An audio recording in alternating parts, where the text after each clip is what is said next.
The Discovery, the salvage vessel Starweaver, drifted through the cosmic graveyard known as the Forbidden Expanse, its sensors probing the darkness for anything of value.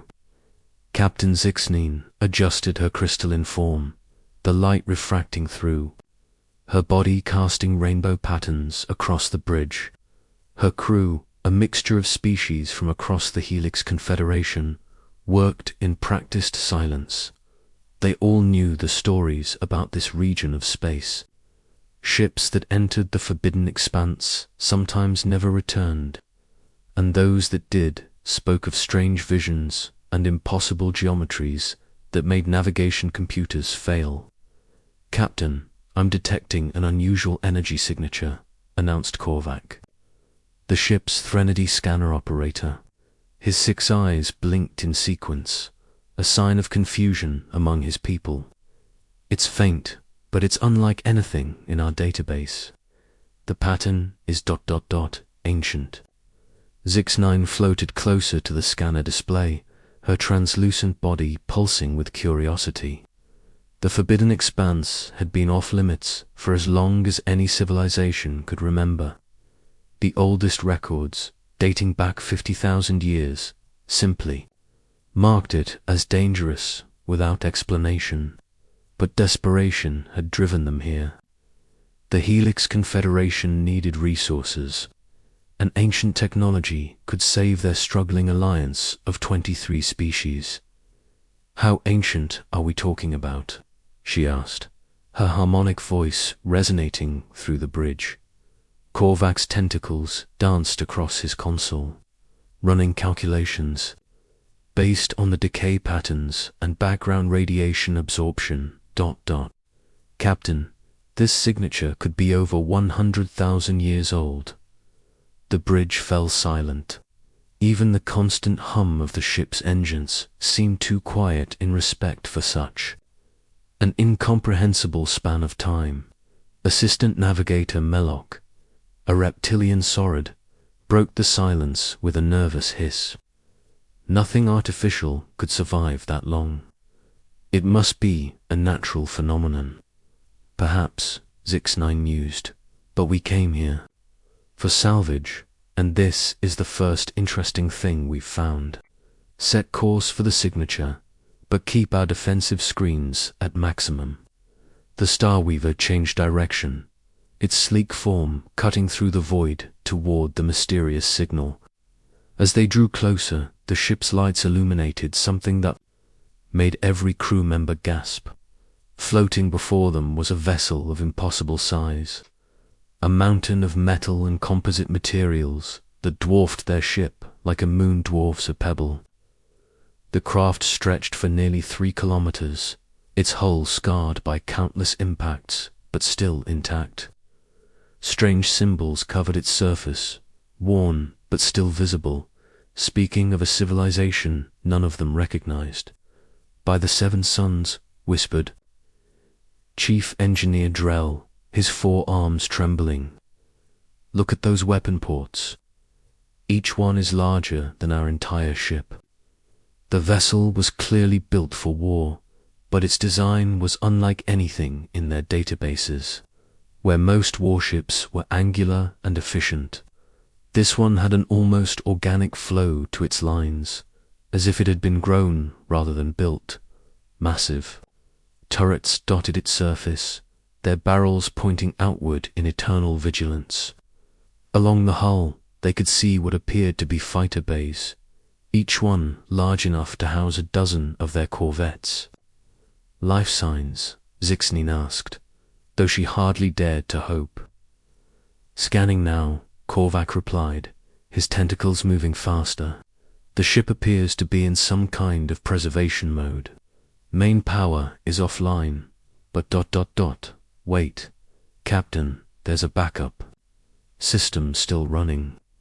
It's incredibly efficient, drawing power from cosmic radiation and converting it to usable energy. I'm detecting. This can't be right. What is it?" "I'm detecting preserved biological signatures deep within the ship. Whatever they are, they're in some kind of stasis. The system has been maintaining them for the entire time the ship has been here. The implications hit them all at once. A species that could build stasis technology capable of functioning for 100,000 years was beyond anything they knew. Zix-9 made her decision quickly. Prepare a boarding party. Korvac, Melok, Drell, you're with me. Everyone else, maintain position and be ready for emergency extraction. The boarding party suited up in their environmental gear, each suit adjusted for their unique physiologies. As their shuttle approached the ancient vessel, they found an intact docking port that, remarkably, still responded to their universal docking protocols. The airlock cycled, and they stepped into a corridor that had been sealed for millennia. Their lights pierced the darkness, revealing walls covered in more of the strange symbols. The corridor was huge, built for beings at least 2 meters tall. Bipedal, based on the walkway design. Everything was covered in a thin layer of dust, but otherwise remarkably preserved. The air was stale but breathable, kept fresh by systems they couldn't begin to understand. The construction is incredible, Drell murmured, running a scanner over the walls. These materials, they're not just durable, they're self-repairing. Look here, microfractures that have been sealed at the molecular level. They moved deeper into the ship, following Korvac's readings toward the biological signatures. They passed through halls that might once have been crew quarters, each room Spartan but functional. They found what appeared to be a mess hall, with tables and chairs sized for the mysterious builders. On one wall, they discovered something that made them pause. It was a mural, painted by hand rather than printed, showing bipedal figures standing together, their faces turned toward the stars. 2 arms, 2 legs, bilateral symmetry, Melok observed. They look almost like the Yar, but without the scales. And those faces, they're so expressive. The biological signatures led them to the heart of the ship, a massive chamber filled with cylindrical pods. Each pod was about 2.5 meters tall, fronted with transparent material that had somehow remained clear despite the ages. Inside each pod, suspended in some kind of preservation fluid, was a being. They were unlike any species in the Helix Confederation. Bipedal, as the architecture had suggested, with smooth skin in various shades from pale pink to deep brown. Hair grew from their heads in different colors and styles. Their faces, even in sleep, showed a strange mix of determination and sadness. There must be hundreds of them, Korvac breathed, his scanner working overtime, all in perfect preservation. The technology required for this, it's beyond anything we've achieved. Zix-9 floated closer to one of the pods, studying the control panel beside it. The symbols were foreign, but some were intuitive. She recognized what might be status indicators, all showing green or the equivalent. One symbol, repeated on every pod, seemed important. It was a simple design, a blue and green sphere with white swirls. Captain Drell called from across the chamber. This console here seems to be the main control. It's showing. I think it's showing that these beings have been waiting for something. There's a conditional subroutine in the programming. Conditional on what? Unknown, but, Captain, I think.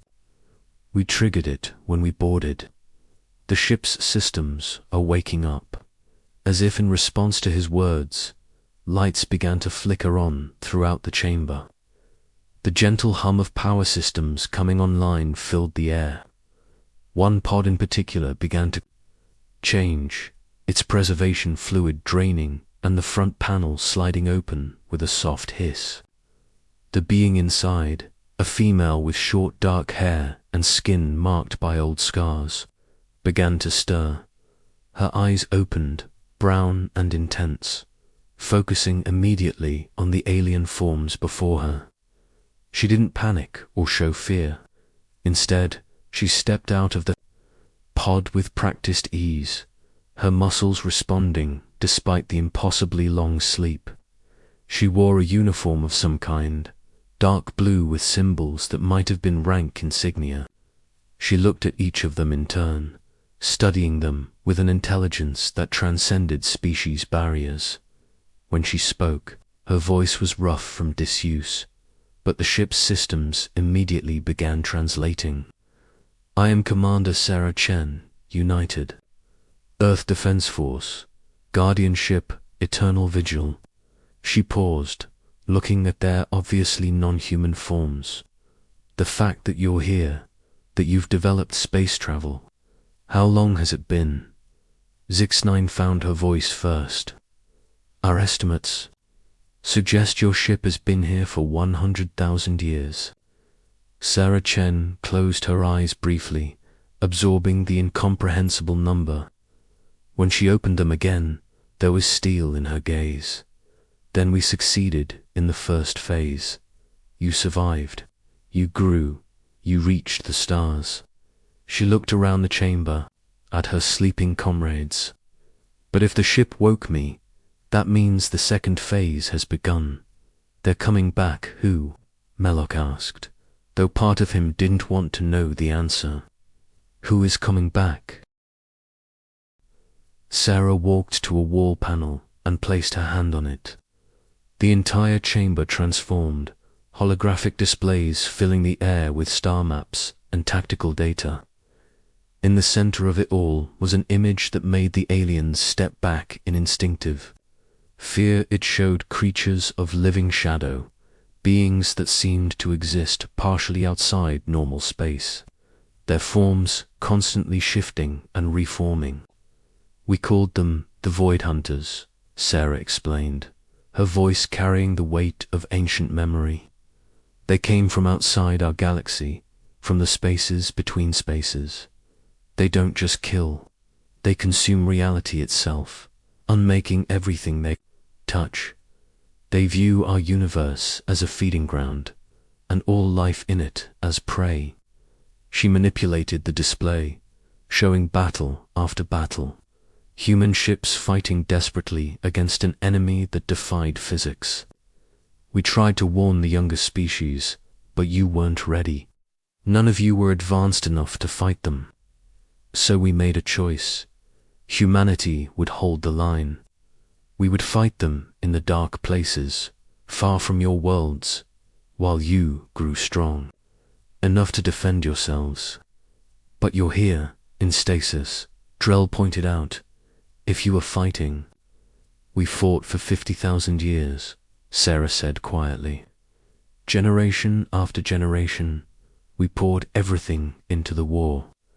We became something we never wanted to be, warriors above all else, sacrificing our art, our culture, our very humanity, to keep the darkness at bay.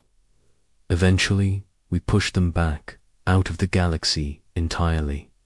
But we knew they would return. They always return." She gestured to the sleeping forms around them. "So we left guardians, ships like this one, hidden throughout the galaxy, waiting. When the Void Hunters returned, we would wake. We would teach you what we learned. Together, we might finally end the threat forever." Korvac's scanner suddenly began beeping urgently. "Captain, I'm detecting massive gravitational anomalies at the edge of the system.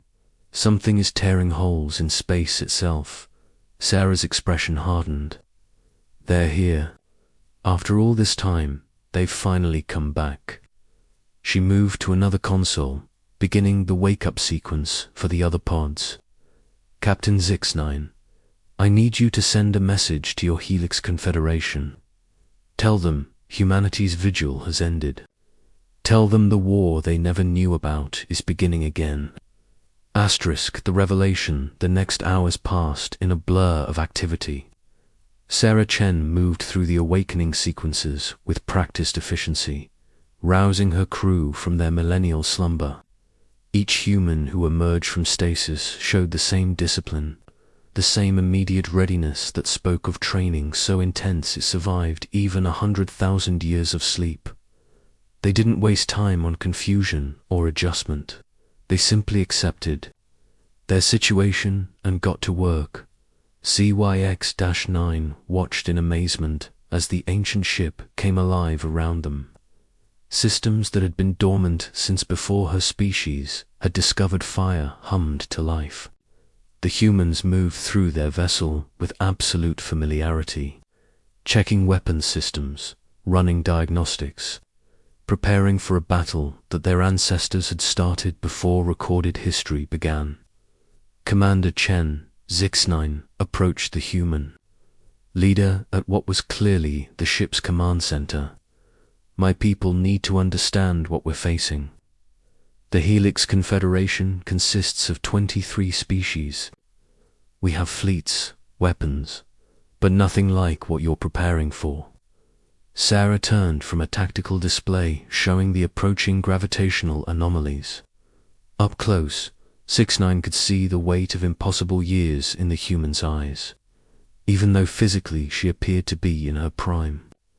Your confederation exists because we made sure you had the chance to develop. Every species that now travels the stars was once under our protection, though you never knew it. She gestured to a wall that transformed into a historical display. When the Void Hunters first arrived, humanity had just begun colonizing our own solar system.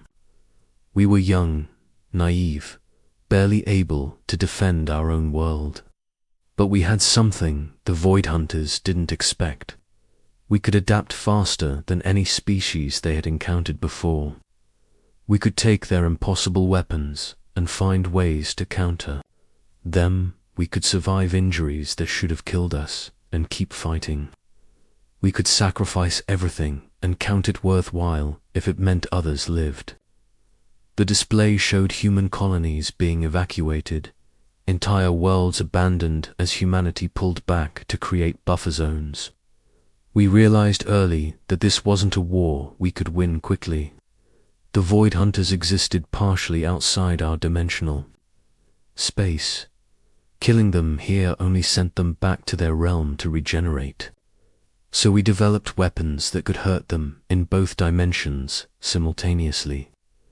It took us 10,000 years to perfect the technology. Lieutenant Marcus Wang, one of the awakened humans, joined them. His report was crisp and military. Commander, all weapon systems are operational. The reality anchors are charging, and the dimensional cannons are online. We have 60% of our original fighter complement, but they're all functional. Reality anchors, Melloc asked, his reptilian features showing confusion. The Void Hunters manipulate space-time as a weapon, Marcus explained. They can make you age to dust in seconds, or trap you in a loop where you die over and over. Reality anchors prevent that. They force normal physics to assert itself in a localized area. Korbach's voice crackled over the communication system. Commander, the anomalies are accelerating.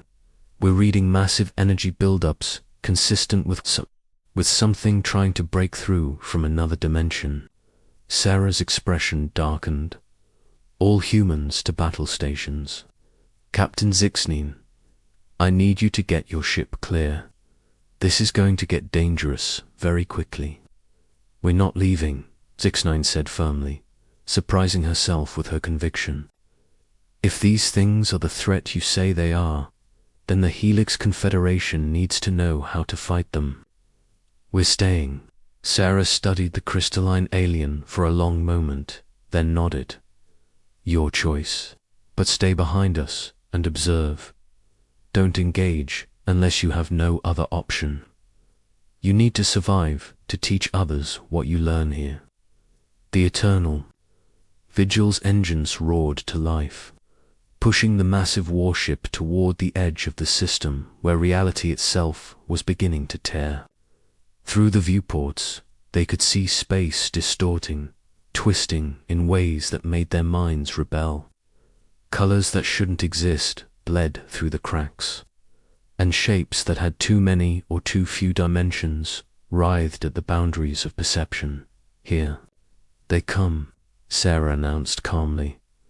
The first Void Hunter pushed through the dimensional barrier like smoke given terrible purpose. It was massive, easily the size of a small moon, but its size seemed to shift and change with each moment. Parts of it existed in their dimension, while others remained in its native realm, giving it an appearance that was both there and not there simultaneously. Tentacles of pure entropy reached out, dissolving asteroids into nothing, not even leaving dust behind. "Fire reality anchors," Sarah commanded. Beams of brilliant white light shot from the eternal vigil, striking the Void Hunter and forcing it fully into normal space. For the first time, the aliens could see it clearly, and they wished they couldn't. It was wrong on every level, a creature that shouldn't exist, made of crystallized darkness and hungry void. Eyes that weren't eyes opened along its form, each one containing a dying star. "Dimensional cannons, full spread," Sarah ordered. The eternal vigil's weapons spoke with the authority of 100,000 years of warfare. Projectiles that existed in multiple dimensions simultaneously tore into the Void Hunter, causing it to scream in frequencies that bypassed the ears and went straight to the soul. The creature writhed, trying to phase back to its realm, but the reality anchors held it fast. "It's working," Drell exclaimed from the Starweaver's sensor station. "The creature is taking actual damage." But even as the first Void Hunter died, more tears appeared in space.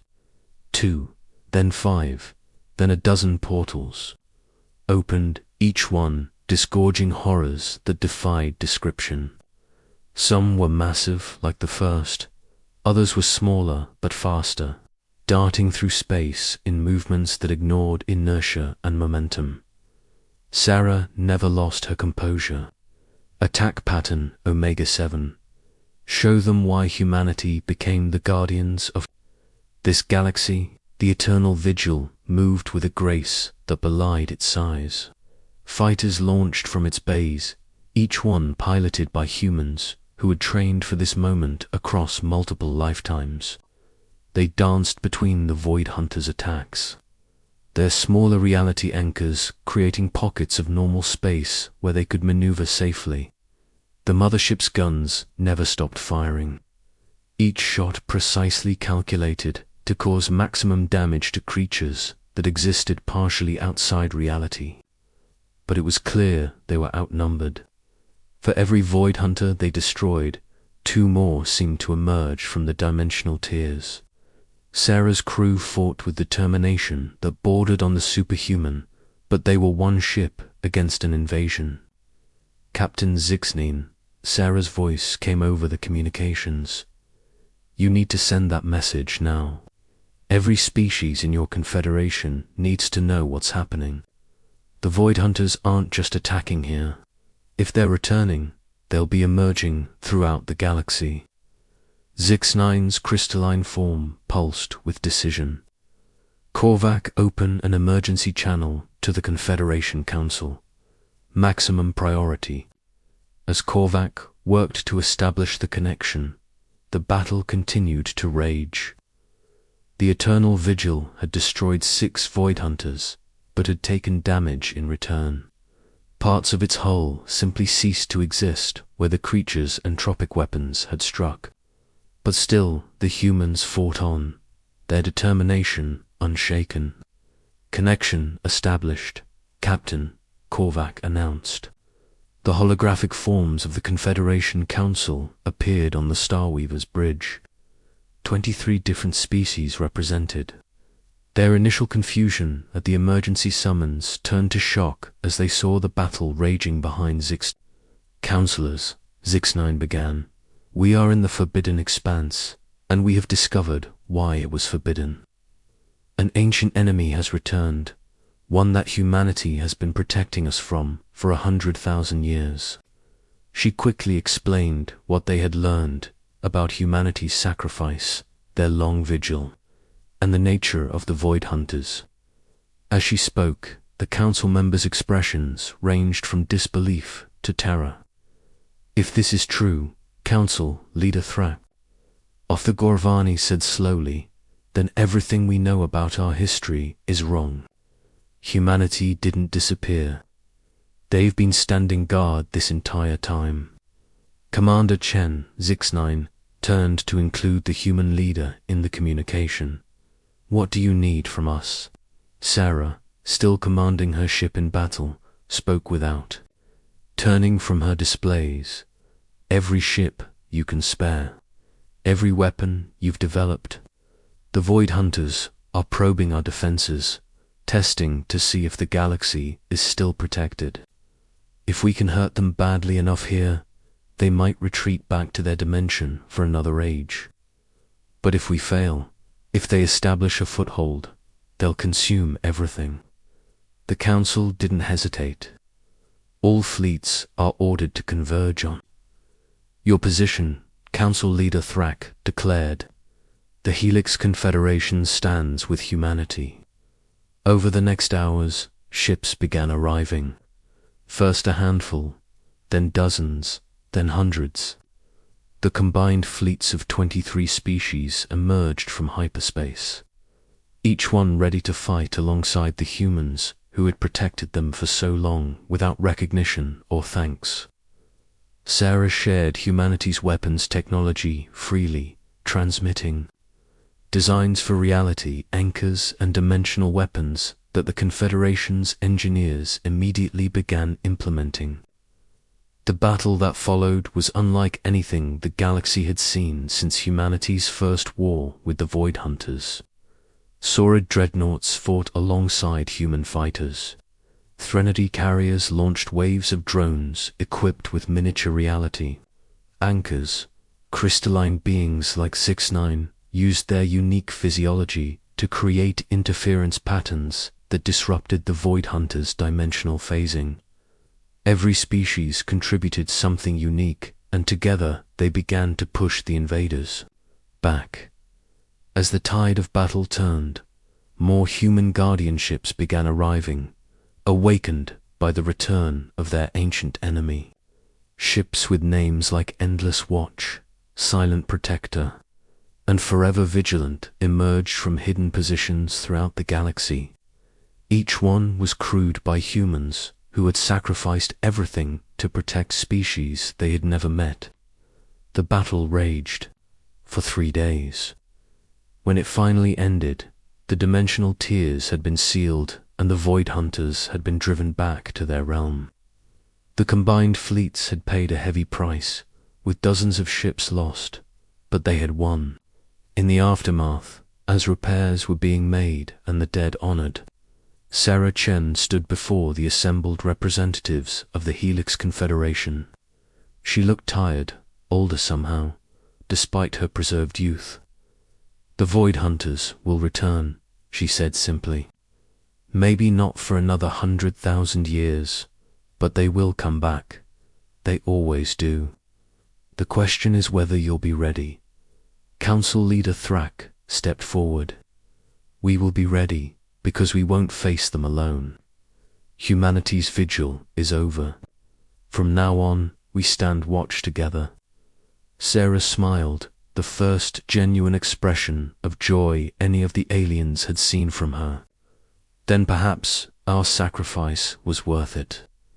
Perhaps humanity can finally be more than just warriors again." In the weeks that followed, humanity began to reintegrate with the galaxy they had protected. Their guardianships became training centers, where younger species learned to fight enemies that existed partially outside reality. Human colonists, preserved on other hidden ships, began to awaken and establish new homes among the stars. But most importantly, the story of humanity's sacrifice spread throughout the Helix Confederation. Every species learned how one young race had chosen to become guardians rather than conquerors, protectors rather than rulers. They learned about the humans who had given up their own golden age to ensure others could have theirs. The forbidden expanse was renamed the Memorial Expanse, a monument to the 100,000 years of silent protection. At its center, the eternal vigil was converted into a museum and training facility, where new generations could learn about the war that had been fought in secret and prepare for the war that would inevitably come. Commander Sarah Chen, given the highest honors the Confederation could bestow, chose to spend her remaining years teaching. She established the Guardian Academy, where humans and aliens trained side by side, learning not just how to fight the Void Hunters, but how to protect those who couldn't protect themselves. "We are all guardians now," she would tell each graduating class. "The darkness is always waiting, always hungry. But as long as we stand together, as long as we remember that every life is worth protecting, the light will never fade." And in the vast darkness between galaxies, where the Void Hunters retreated to lick their wounds, ancient intelligences that had never known defeat began to understand something new. The galaxy was no longer protected by a single species fighting alone. Now it was defended by an alliance forged in sacrifice and tempered by hope. The next invasion, when it came, would face not just humanity's determination, but the combined strength of every species that had learned the true meaning of the word guardian. The war was not over. It might never truly be over. But for the first time in 100,000 years, the galaxy faced the darkness not with fear, but with unity. And in that unity, there was hope that perhaps, one day, the Void Hunters would learn what humanity had taught the galaxy, that some lights, no matter how small they seem, can never be extinguished.